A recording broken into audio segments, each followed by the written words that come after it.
Pido unas disculpas por la tardanza. Todo estaba planificado para llegar por el aire y entonces cambió el clima. Ya somos expertos en ver cómo cambia el clima. Se le llama eso la crisis climática. Estábamos en sequía, una dura sequía. Me tocó anunciarla y de pronto ya se acabó la sequía en Colombia. Hay una transición, unos días de sol, otras veces de lluvia, pero ha salido el país de la sequía. Y eso significa ya a mediados de marzo que estamos. Se había previsto que era mediados de marzo, no falló la predicción. Un poco una mirada crítica, porque cuando comenzaban los rumores de la sequía, se armó una barahunda en los medios de comunicación diciendo que iba a llegar el desastre porque no íbamos a manejar bien la escasez de agua en Colombia. Hicimos los decretos de emergencia para La Guajira, pensando que La Guajira iba a ser el lugar más delicado de la sequía. Organizamos los planes para que ningún municipio ni ninguna persona se quedara sin agua potable. 3 días sin agua potable, adiós. Hicimos la escala que ordena la ley, primero el municipio, después del departamento, después sale la nación a responder para ordenar la acción. Dijeron en la prensa que íbamos a quedar sin luz eléctrica. Se equivocaron. Ni una sola hora de corte, puedo decir yo, ¿no? Garantizamos a toda Colombia la energía eléctrica y garantizamos a toda Colombia el agua potable. Y estuvimos listos. De esto hay que aprender. Las instituciones, el ejército, la Armada nos ayudaron en estos propósitos, tomaron acciones en muchos lugares. Esto hay que aprender institucionalmente, escribirlo, pasarlo hacia adelante, porque estas son las acciones humanas, gubernamentales y sociales que se afrontan ante el principal problema de la humanidad, que es la crisis climática. Lo he repetido como un loro desde hace años. Lo he escrito. Aburro a veces. Oiga, ¿qué es la crisis climática? Ya va a hablar este hombre otra vez de carreta. La gente todavía mucha, sobre todo en la derecha, se niegan, así como el avestruz, a observar, a sentir y a analizar y por tanto actuar sobre el principal problema que hoy tiene la humanidad y que nos puede acabar a todos y a todas. Todos los lugares del planeta pueden, si no somos capaces de actuar ahora, y la responsabilidad es más grande en los países ricos y desarrollados de la tierra, porque ellos son los responsables de estar ensuciando la atmósfera. La riqueza de las clases medias y altas de Estados Unidos, Europa, se mide en CO2, en lo que ellos arrojan a la atmósfera por ser ricos, por consumir los bienes y tener los bienes que tienen. Y eso lo pagamos nosotros, los países pobres. Es una manifestación, si pudiéramos sobrevivirlo, veríamos interesante de lo que es la desigualdad humana. El problema es que si no sobrevivimos nadie lo va a escribir. Se refleja de pleno lo que es la desigualdad humana.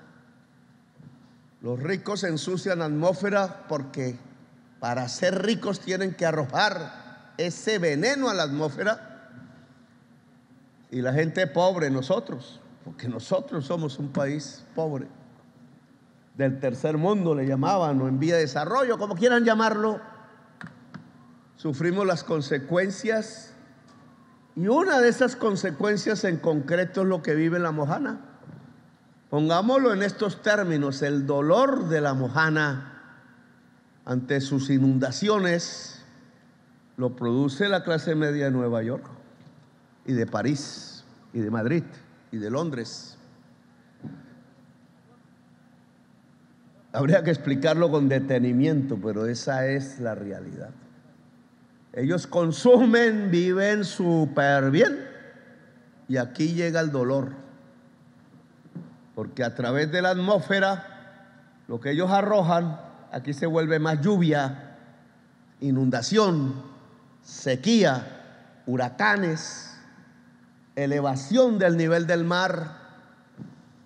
Y miren lo que sucede cuando cambian esos climas de manera tan brusca, y no solo en Colombia, en Venezuela, en Ecuador, en Argentina, en México, en Centroamérica, en África, en el sur de Asia. Y la gente empieza a irse. Eso es la migración, pero no voy a, si no termino aquí haciendo una conferencia de crisis climática. Pero es para vivir el contexto. Esto no es que Dios lo mandó el ser humano, y un específico ser humano, los dueños del capitalismo en el mundo.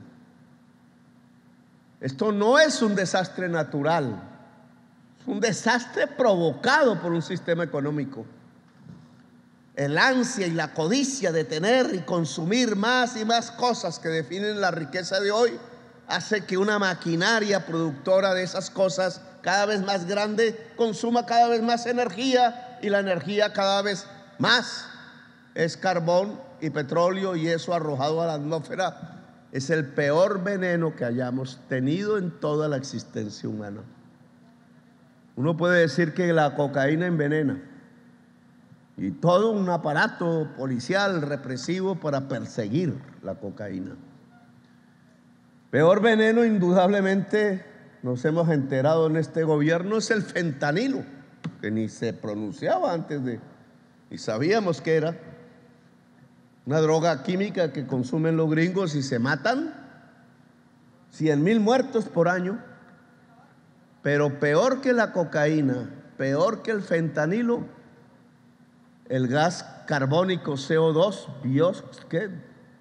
dióxido de carbono, que arroja la industria mundial, el consumo mundial de los países ricos a la atmósfera. Ese nos mata a todos. Nos mata a todos.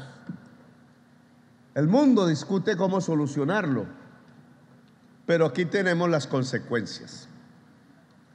Y entonces, una de esas consecuencias nos demanda algo, voy a poner la palabreja porque toca usarla en el léxico como se usa en el mundo: la adaptación a la crisis climática.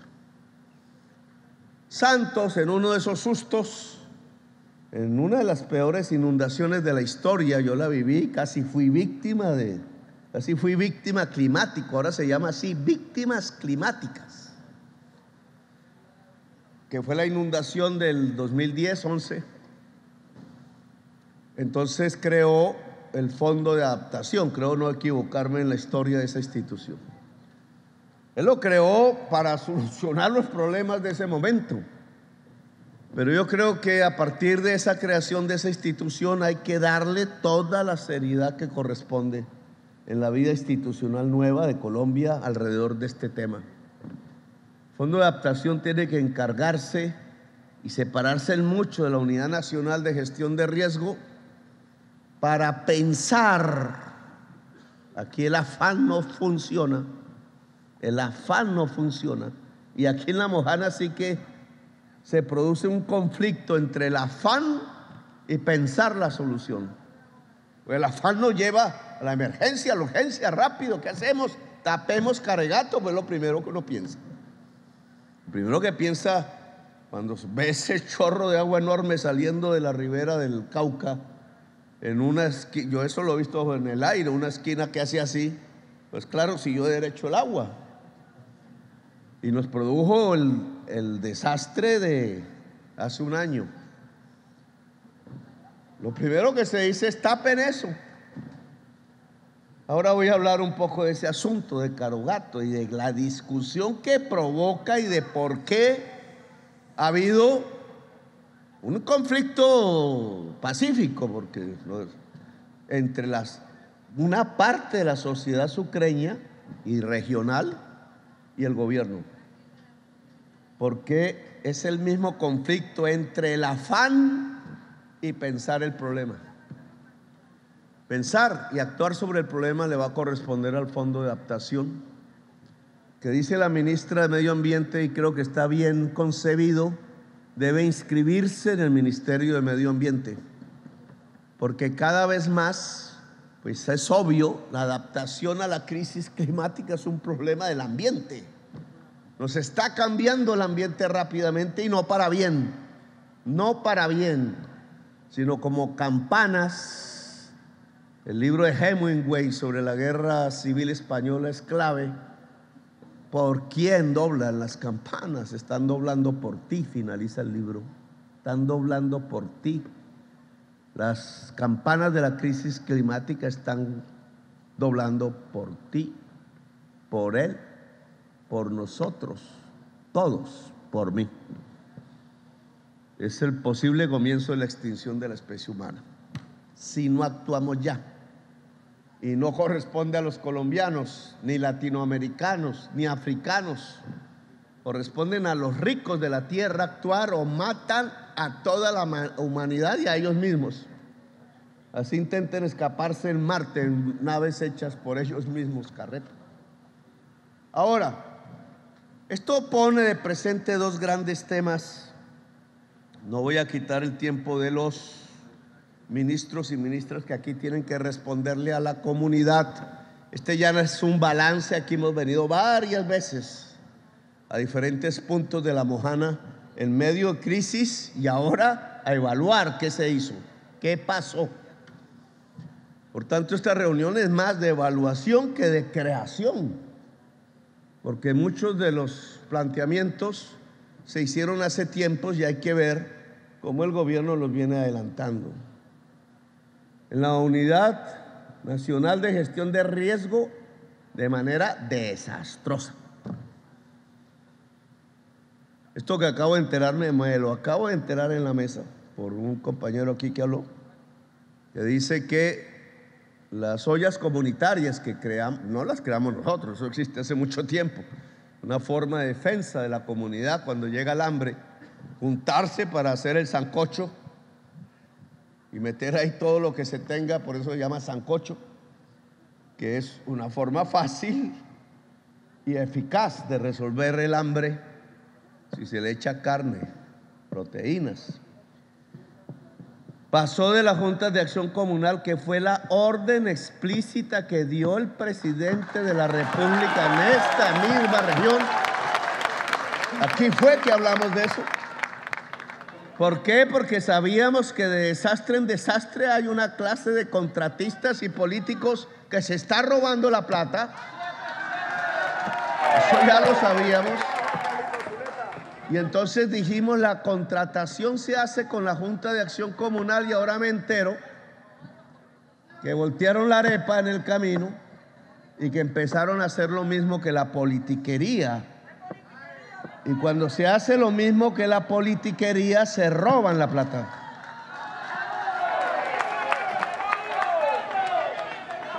Este dato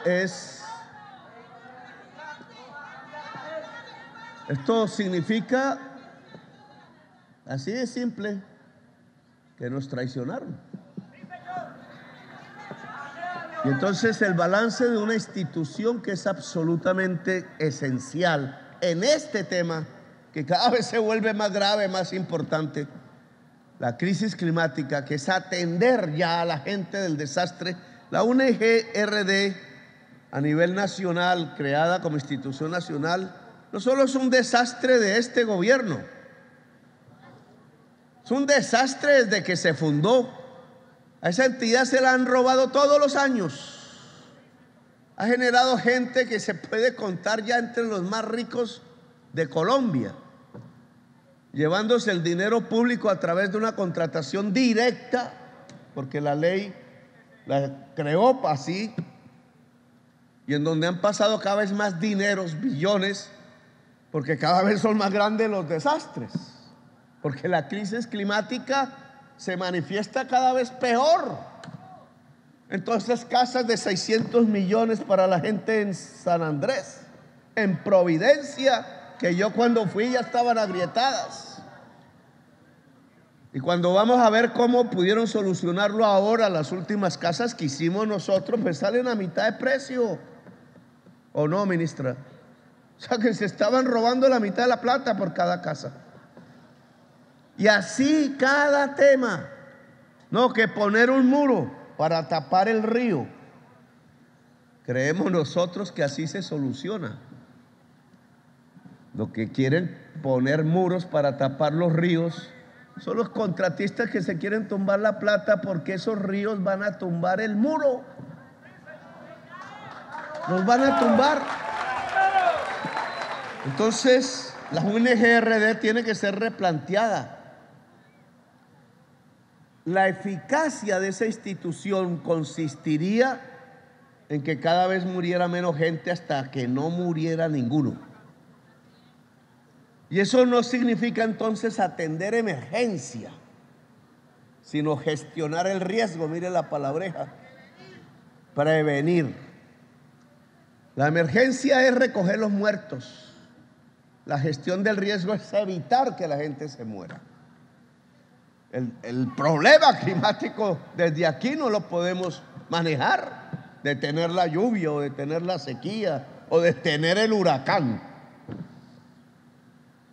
Entre la lluvia, sabiendo que cada vez peor será, ante la creciente, sabiendo que peor será cada vez, ante la sequía, sabiendo que peor serán cada vez, ante una serie de hechos que nosotros, y sobre todo nuestros hijos, y sobre todo nuestros nietos, van a ver de manera que solo se puede describir, y yo no soy un rezandero, en el último libro de la Biblia, el último libro del Testamento. Un libro hermosamente escrito, yo diría modernamente escrito, hace 2000 años, dice, el Apocalipsis. No es porque ahí se presagiaba, bueno, no me meto en religión, no es mi deber, es porque nosotros mismos construimos el Apocalipsis, y no nosotros todos. No es culpa de los campesinos, no es culpa de la juventud ni la niñez, no es culpa de la gente que trabaja el campo, no es culpa ni siquiera de ningún latinoamericano, ni caribeño menos. Es culpa de los ricos del mundo. Quieren, por ser ricos, pasarse por la faja la vida del planeta entero. Esto nos arroja una dimensión de un problema de estos que no existía en 1991, fíjense. Sí existía, pero no sabíamos. Nosotros no sabíamos de eso. Me jacto de ser el primer político en haberlo planteado en el país. No en la primera persona, ojo, porque ya habían. Pero me jacto por ser progresista, es decir, por estar mi manera de pensar política y de ver las cosas políticamente más cerca de la vida, porque otras las ponen cerca a la muerte. ¿Cuántas bajas, compañero? ¿Cuántas bajas, comandante? No, cuánta vida. Es otra manera de hacer la política. Me permitió discutir por primera vez con la sociedad colombiana, sobre todo bogotana, que era la crisis climática y la política que había que seguir. Me dijeron loco. Bueno, ahora eso ya no es locura. Ahora ese es el primer punto de debate de todos los días de los gobiernos del mundo en escenarios cada vez más grandes. Pregunta, ¿eso está en la Constitución del 91? Entonces engarzamos en una discusión de ahora que provoqué la semana pasada. ¿Sí fue la semana pasada?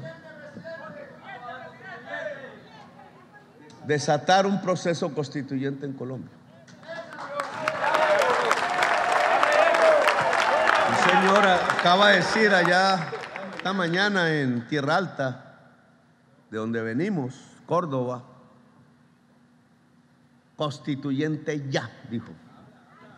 Constituyente ya.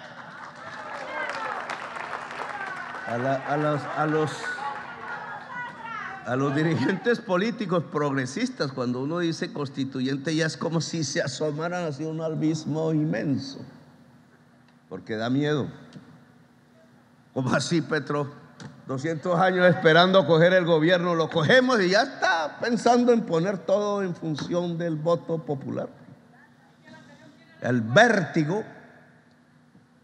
Pero pensemos en el país, no en nosotros. La Vargas Lleras dijo: claro que sí, Petro, constituyente, y si somos mayoría se va del gobierno. Bonito reto, interesante, pero la discusión no es con Vargas Lleras. Le responde fácil: sí, si yo gano, ¿qué? Y si gana el pueblo, ¿qué? Y si gana el pueblo, ¿qué? Yo cambio la frase: bueno, nos vamos, porque si el pueblo quiere que nos vayamos, nos vamos. Pero si gana el pueblo, hay justicia social ya, reforma agraria ya, cambio de las tarifas de energía eléctrica ya, priorización de la inversión pública en el agua potable ya. Y vamos a hablar un poquito de eso. Yo propuse 8 grandes temas. No es un capricho, no es que me tomé 3 aguardientazos y entonces a ver qué temas ponemos, no. En la experiencia que tengo y tenemos desde la Asamblea Nacional Constituyente del 91 a hoy, a mí me parece que fue ayer, todavía veo a Pizarro ahí en mi cerebro, antes de la Constituyente, Navarro, pero han pasado 33 años, ha pasado un tercio del siglo. La Constitución del 86 tuvo un siglo, 100 años. Aquí mi amigo, parte del Partido Liberal, ¿cierto? Gobernador de Sucre. Partido Liberal durante un siglo usó las armas, se volvió guerrillero con el general Rafael Uribe Uribe, finales del siglo XIX. Después ganó elecciones con Alfonso López Pumarejo. Trató de quitar la Constitución de 1886. Cuando Pumarejo dijo revolución en marcha y habló de reforma agraria, un general puso el kepis en el escritorio, sonó a ruido de sables, como dice el presidente del Senado, y él se fue. Y vino una violencia inmensa porque Gaitán y el señor Turbay era más radical que Gaitán, se dividieron y ganó el Partido Conservador. Y ese Partido Conservador, que hoy no ha pedido disculpas aún ante la historia de Colombia, decidió aplicar la teoría de Hitler, de Mussolini y de Franco en Colombia. Y dijo que había que matar a sangre y fuego, dijo a sangre y fuego a los liberales. Y era la mayoría de Colombia, y era la mayoría campesina de Colombia. Y no derogaron entonces la Constitución del 86, nos hundieron fue en sangre, como cuentan las historias de los abuelos. Todos las hemos escuchado. 300,000 colombianos asesinados de 11 millones de habitantes. ¿Y quién vino a derogar la Constitución del 86 entonces en Colombia? ¿Quién? El M-19. Miren la historia. Un poco de peladitos. Todavía éramos peladitos. Después de un siglo fue el M-19 el que derogó la Constitución del 86 y se creó la Constitución del 91. ¿Y qué propuso la Constitución del 91? Un Estado social de derecho para Colombia. Una propuesta que yo no solo no firmé, porque yo no fui constituyente, pero que acompañé con mi vida misma. Tenía 30 años tenía en ese momento. Y había luchado y había pasado por la cárcel y la tortura de jovencito. Y había ido a las montañas, al páramo, a jugar con la guerra y a arriesgar la vida. Pero ahí, en ese momento de la historia, lo que no pudo hacer 100 años el Partido Liberal luchando con las armas y sin las armas, y después de tanta violencia desatada, y después de que mataron a Gaitán para que no hiciera la revolución en marcha, y después de que asustaron a López Pumarejo, que se fue para que no hiciera la revolución en marcha, los peladitos del M-19, derogamos la Constitución del 86. Por eso nosotros no queremos cambiar la Constitución del 91. Ni bobos que fuéramos. Pero la historia es la historia. La Constitución del 91 no tuvo en cuenta una serie de temas. Y yo estoy intentando, está abierta la discusión, que lo que no pudo resolver la Constitución en estos 33 años, lo hagamos a través de la decisión de ustedes, la decisión del constituyente. Grandes temas que en 33 años no hemos podido resolver. No los problemas de mi gobierno o los míos personales, que si se reelige o no se reelige, pamplinas, son para los adictos al poder. No, los problemas fundamentales que la sociedad colombiana no ha podido resolver. Puse 8 temas de los que yo creo son esos temas. Está abierta la discusión, pero aquí me parece pertinente traer 2 temas de esos 8, porque creo que nos pegan aquí, todos los días. Uno se llama ordenamiento territorial. ¿Qué pasó en la Constitución del 91 con el ordenamiento territorial? Que son los límites de las entidades territoriales, que dice hasta aquí comienza tal municipio, hasta aquí termina, hasta aquí comienza un departamento, aquí termina. Que ese ordenamiento que tenemos es el de la Constitución de 1886. Porque la Constitución del 91 lo que dijo es que el Congreso hará una ley de ordenamiento territorial, lo puso escrito, le ordenó al Congreso de la República hacerla. ¿La ha hecho? No. Puso una tarea imposible. ¿Por qué?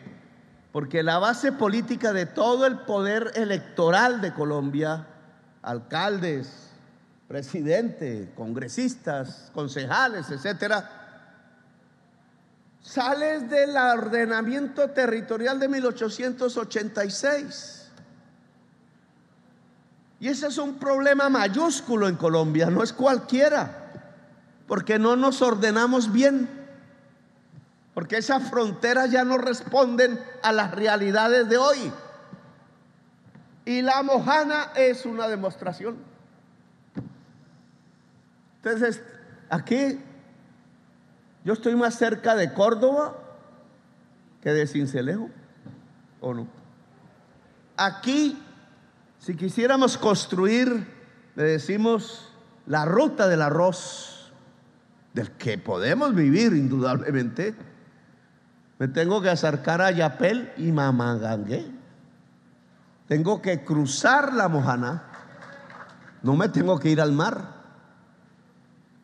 Y entonces tengo otra concepción de la vida. Aquí, si yo tengo que resolver el problema del agua en general, no del agua potable, también, que se deriva del agua en general, Tengo que ver qué pasa en el nordeste antioqueño. Sin saber qué pasa en el nordeste antioqueño, no resuelvo nada aquí. Nada. Y tengo que ver qué pasa con el río San Jorge, que viene de Córdoba. Y tengo que ver qué pasa con el Cauca, que viene ese sí de lejos. El ordenamiento territorial no me lo determina aquí Sincelejo, con todo el respeto, casi que no tiene nada que ver. El ordenamiento territorial aquí me dice que tengo que tener al menos una provincia de La Mojana para resolver entre todos los habitantes de La Mojana los problemas de todos los días. Esa es la realidad. Y si me fuera a otros rincones del país, encontraría así de problemas similares. Barrancabermeja, no voy a hablar más porque me extiendo. Tendríamos que tener otro ordenamiento territorial como lo ordenó la Constitución del 91. Falsborda, sí, Falsborda es de por acá, de la región de Momposes, de la depresión momposina. Escribió sobre el San Jorge un hermoso libro que yo me leí de joven, que se llama La resistencia en el San Jorge, que hace parte de 3 tomos de un libro que se llama Historia doble de la costa. Son 3 libros. Uno de esos, 4, miércoles, yo no me leí el cuarto. Ese me lo regalan. No lo he vuelto a encontrar en las librerías. Pero uno de esos no se consigue porque es que ahora ahí nos hemos autocensurado. Ni queremos conocer la historia, ni queremos conocer el país. El reality de la televisión nos sirve más y eso sí nos llenan la cabeza de reality de televisión. Ya prohibieron la historia en los colegios. Pero ese libro nos muestra la necesidad, y el autor Orlando Falsborda, que fue constituyente del 91 de el M-19, propuso un nuevo reordenamiento de la Constitución y no hemos cumplido. Ese es un tema de la constituyente ahora. ¿Por qué no le podemos pedir a los congresistas que hagan esa ley como no lo han hecho hasta ahora? Hombre, porque no son pendejos. Porque sus votos salen desde la actual organización territorial, y si un pedazo va para allá y otro para allá, pues perdieron los votos y no salen elegidos. Y entonces ellos son, y no es que sea malo per se, es lo lógico, la principal fuerza, la que tiene que aprobar la ley de ordenamiento territorial, es la principal fuerza que se opondría porque se quita su propia base electoral. La fuente del poder actual viene de la Constitución del 86, el ordenamiento territorial del 86. Y entonces, ¿cómo se puede cambiar? Pues necesariamente y objetivamente por fuera del Congreso. Y entonces, ¿con qué instrumento? ¿El presidente se inventa un decreto? No, ahí sí sería un dictador. No, el pueblo mismo. Ustedes, ¿cómo nos organizamos? Como tiene que ser. Si eso no depende de la gente, entonces ¿de quién? Aquí nos vemos más rápidos entre esta comarca. Pues esa comarca es la entidad territorial. La Mojana aquí debería ser una entidad territorial. Y no lo es hoy. Ahora, en ese ordenamiento territorial aquí han hablado, entonces, una propuesta progresista, ¿cierto? La hicimos nosotros por la crisis climática. ¿Cómo nos ordenamos? Alrededor del agua. El San Jorge tiene un sentido desde que nace hasta aquí que desemboca. Esa es una provincia que está en 2 departamentos del 86. Esos se crearon después, Sucre y Córdoba. Pero debería ser una provincia, o como se quiera llamar, una entidad territorial del San Jorge, para poder ordenarnos alrededor del río San Jorge. Pero la propuesta, alcalde, no es simplemente ordenarnos alrededor del agua. Ojo, esa es la mitad de la propuesta. Cobra sentido, se ha vuelto popular, la gente sabe que toca, porque el ser humano siempre ha estado junto al agua, si no se muere. Entonces ordenarnos alrededor del agua es lógico. No lo hacemos, qué ilógico, no lo hacemos. En Bogotá, la ciudad ha tapado el agua, ha estado contra el agua. Miren el río Bogotá que es. Y todos los ríos que iban al río Bogotá en esa sabana, los taparon con cemento. Los españoles, la verdad sea dicha, así como hicieron en Barcelona y que llaman pomposamente las Rámbalas, pues eso no se debe hacer. Pero ya que se puede deshacer, pero si la alcaldía de Bogotá no es capaz de entender que es mejor un metro subterráneo que uno elevado, mucho menos que hay que desenterrar los ríos, así que no nos metemos en esa discusión. Pero aquí vamos a enterrar los ríos. Pregunto, ¿aquí vamos a encarcelar los ríos? Ya lo hemos hecho. También la estructura social de Sucre y de Córdoba, para no hablar más allá, está basada en el latifundio. Ese es nuestro gran problema.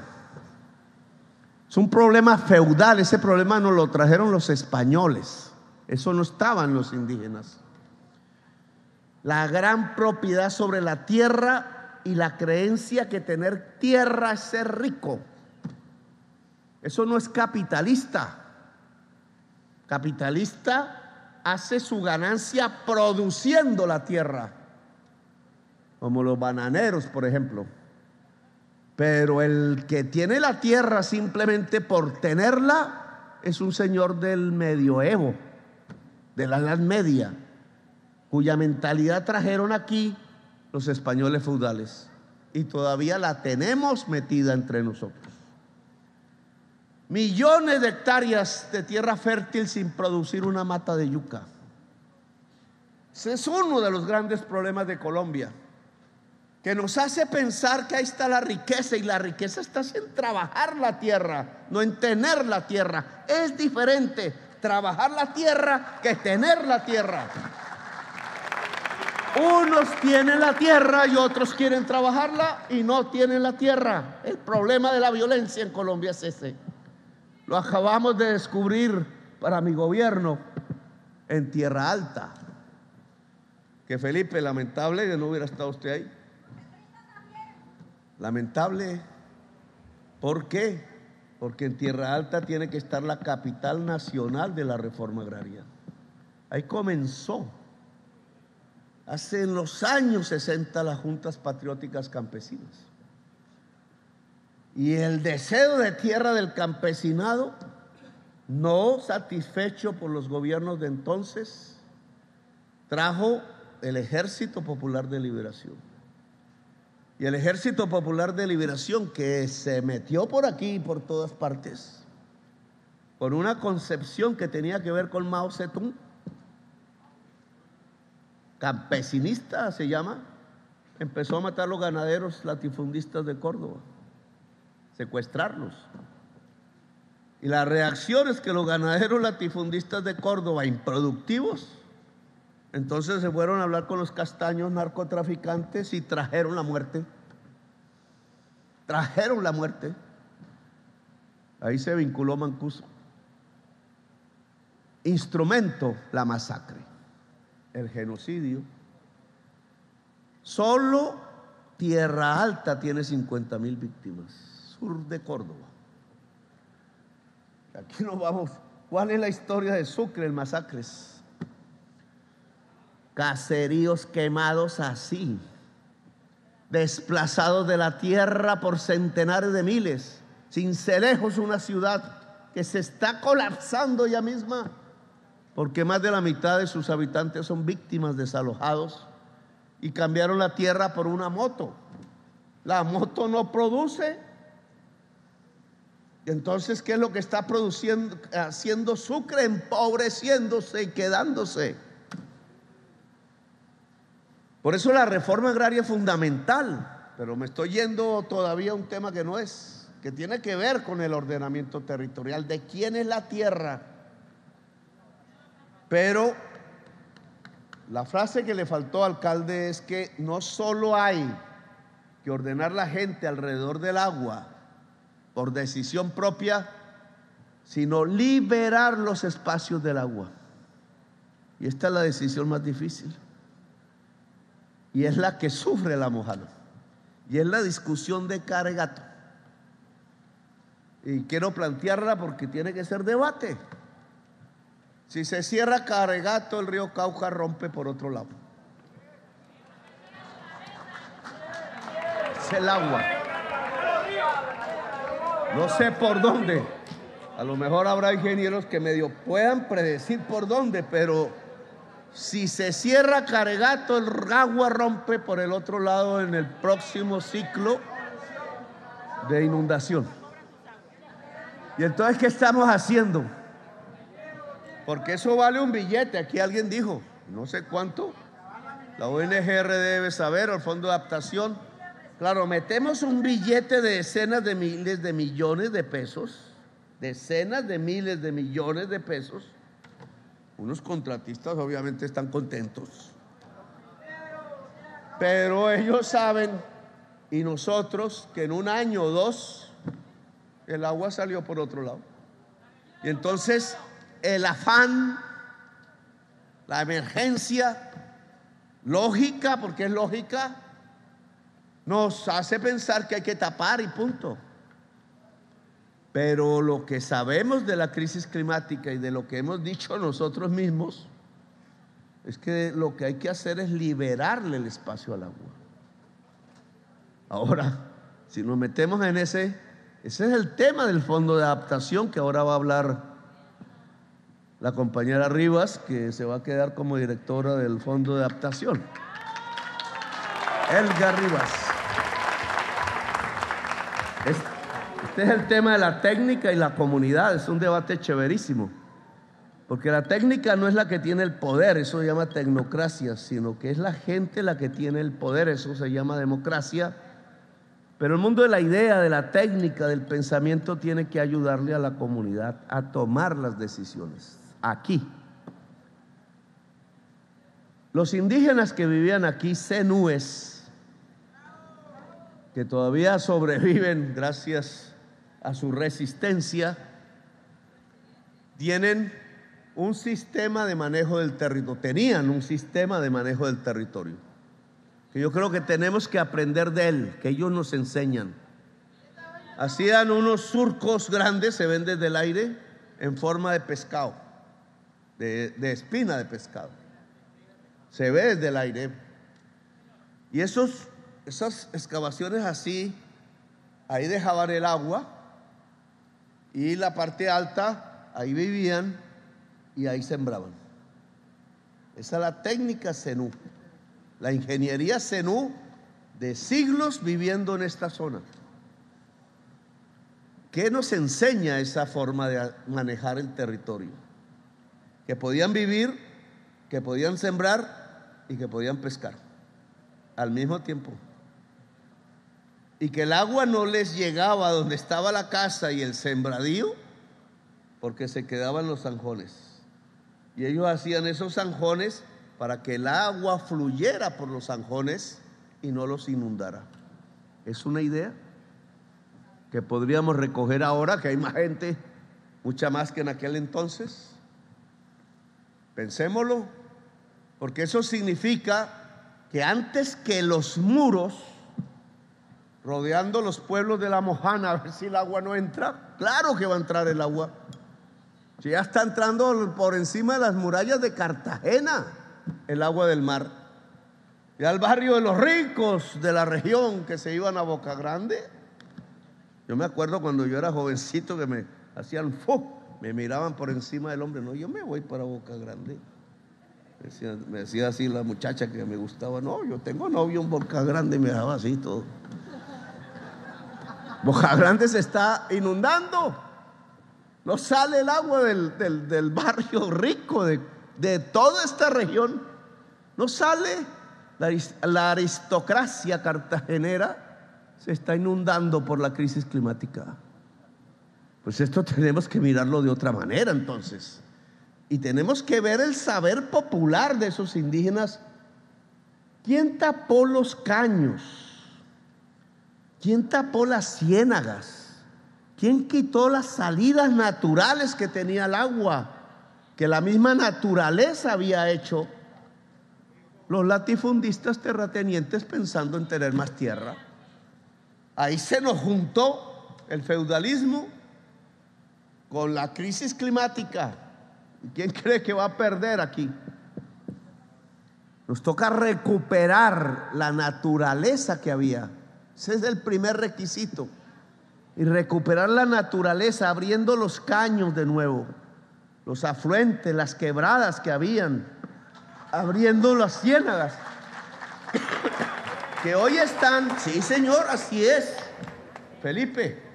Entonces la mitad de lo que era una ciénaga hoy es la hacienda de no sé qué, de un señor que vive en Venecia. Generalmente no vive en Venecia Sincelejo, generalmente vive en el poblado Medellín. ¿Sí o no? Pero no vamos a hablar mal de eso porque, ¿por qué? Porque tiene muchas explicaciones terribles. Pero esa hacienda que era antes ciénaga tiene que volver a ser ciénaga. No hay otra forma. Y esos caños que taparon tienen que volver a ser caños. Y como dice la compañera, pues claro, con órbalos a los lados.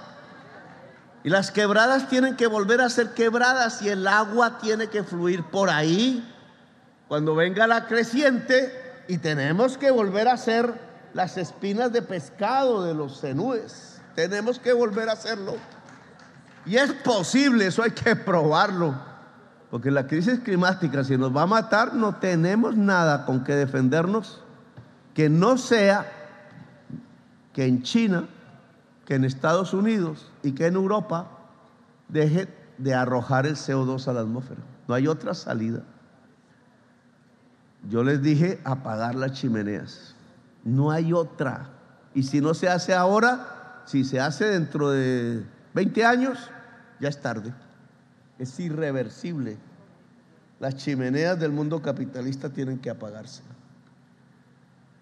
Si no, no tenemos solución. Mientras nos adaptamos, resistimos, y esa resistencia tiene que pasar por liberar los espacios del agua. Entonces, ¿cuál es el plan para La Mojana? Toda. Son billones de pesos, ¿cierto? Que ahora vas a explicar.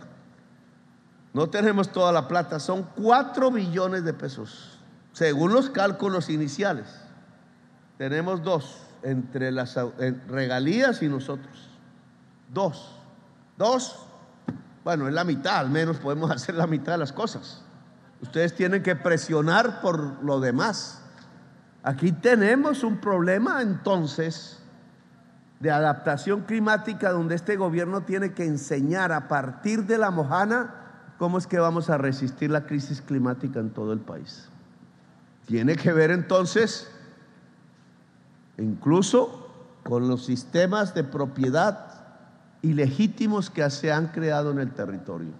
Tiene que ver entonces con el ordenamiento del territorio. Tiene que ver entonces con que seguimos viviendo en un ordenamiento territorial de 1886, de hace ya casi 2 siglos, casi siglo y medio, que no nos sirven para resolver este problema.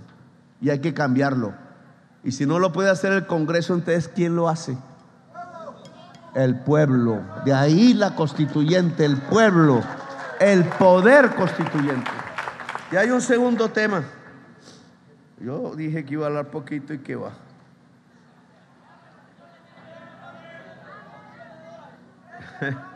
Hay un segundo tema que arroja la constituyente, y es la ausencia, lo voy a mencionar así en una frase, precisamente de lo que no conocía en 1991, la crisis climática.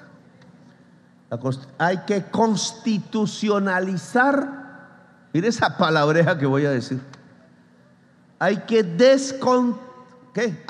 constitucionalizar la descarbonización de la economía, compañero Ricardo Bonilla. Usted no estudió eso. Doctor en economía. Ninguno de nosotros estudió eso. Son palabras mayores hoy. Eso ni Keynes, ni Marx, aunque Marx sirve para entender la crisis climática hoy.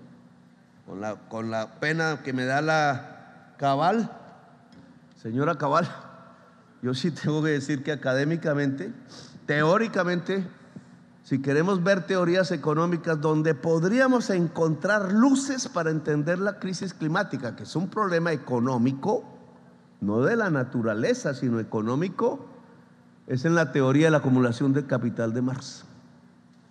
Bueno, pero eso es para estudiantes de economía y para quien quiera saber. Los economistas no estudiamos esto. Y ahora nos toca a todos, a la ciudadanía, constitucionalizar la descarbonización de la economía colombiana. Sería buen ejemplo para el mundo. No resuelve el problema, pero nosotros tenemos que hacerlo porque todo el mundo tiene que hacerlo, incluido nosotros. ¿Cómo no usamos petróleo y carbón en ninguna actividad cotidiana, ni productiva ni de consumo? Eso se llama descarbonizar.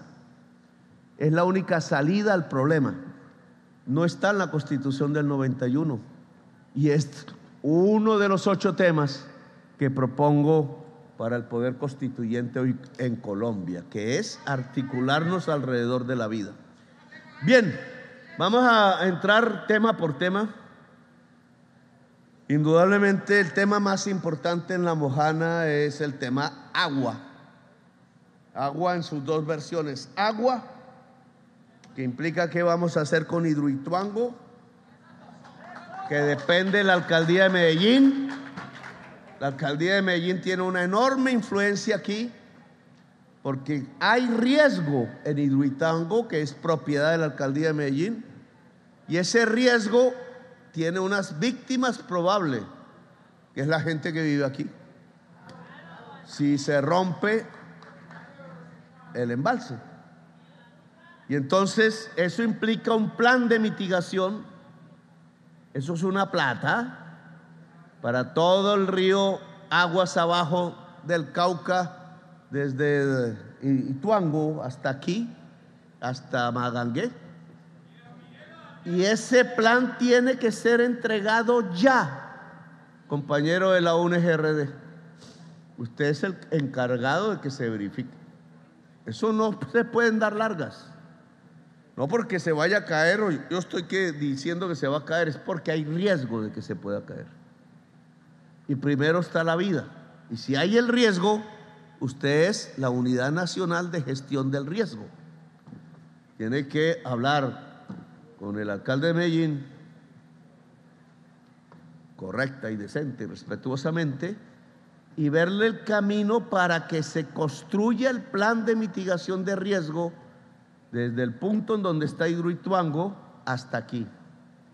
Y las comunidades tienen, además de que ensayarlo, porque eso es un plan de ensayo, qué pasa si se rompe, cómo llega, a qué velocidad, en qué tiempos, qué sirenas, qué alarmas, cómo, todo eso, la policía, el ejército aquí, los organismos de defensa civil, etcétera, tienen que estar listos, pero la ciudadanía tiene que estar lista.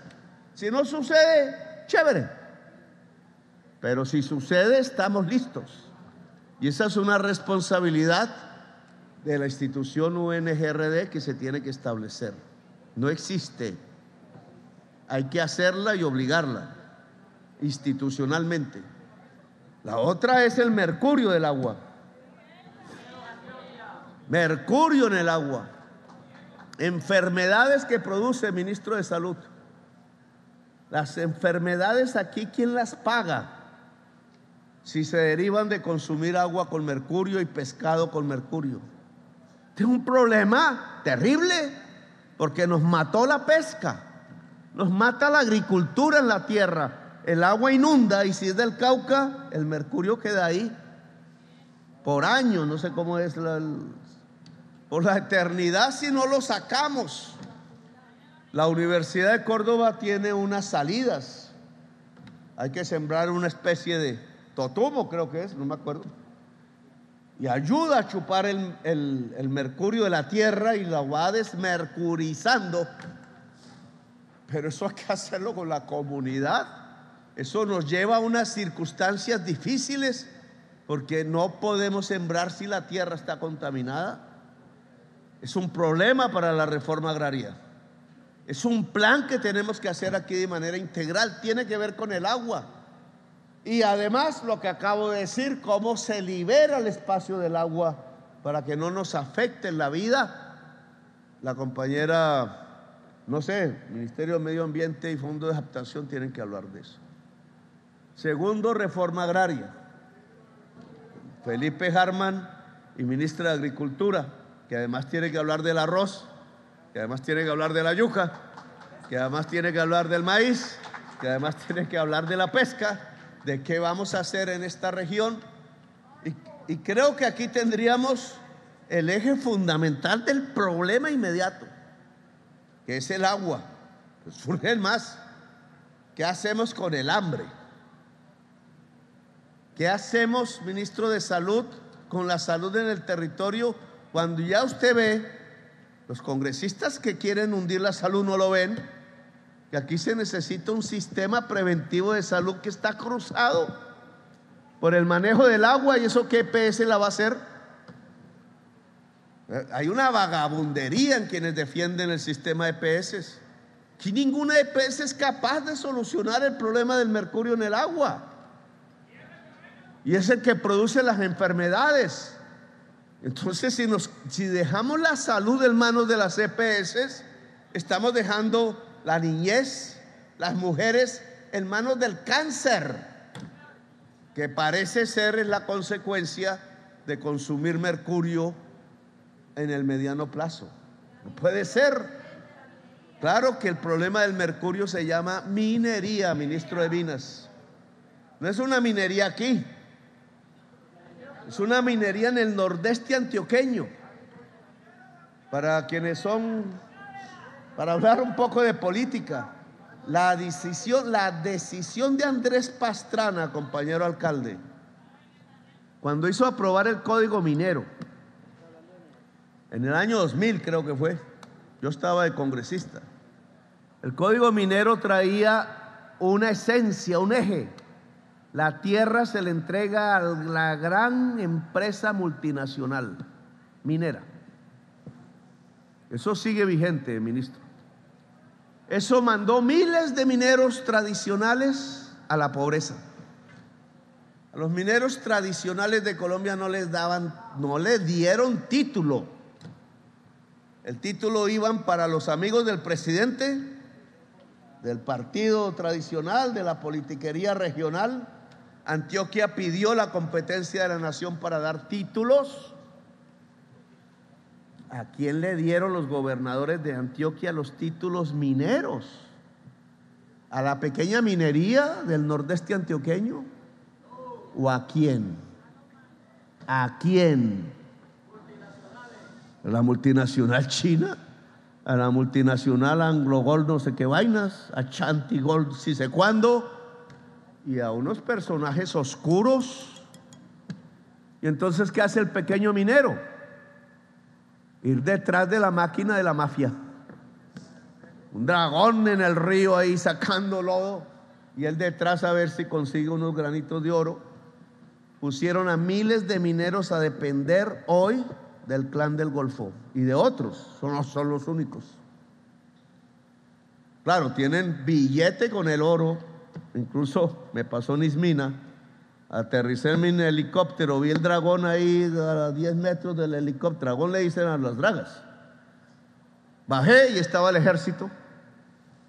Y entonces, ¿cómo así que el ejército estaba al lado del dragón de la minería ilegal? El oro, el maldito oro, como decían. Ese problema, si no se soluciona, ministro de Minas, no solucionamos el problema de mercurio aquí en La Mojana. Porque el pequeño minero, para sacar el oro, seguirá metiéndole mercurio ahí a la garlancha esa y al agua. Y aquí viene a parar el mercurio, no el oro. El oro sí no viene aquí. pero el mercurio sí. Entonces hay que reformar el código minero. Es una ley. Y si no se reforma, la Mojana muere. La gente de la Mojana muere. Eso es un imperativo categórico, ministro de Minas. Es una urgencia. Hay miedo dentro del gobierno, allá debajo del ministerio de la Agencia Nacional Minera, para hacer la reforma. Porque los dueños de los títulos son violentos. Pero nosotros no podemos tener miedo.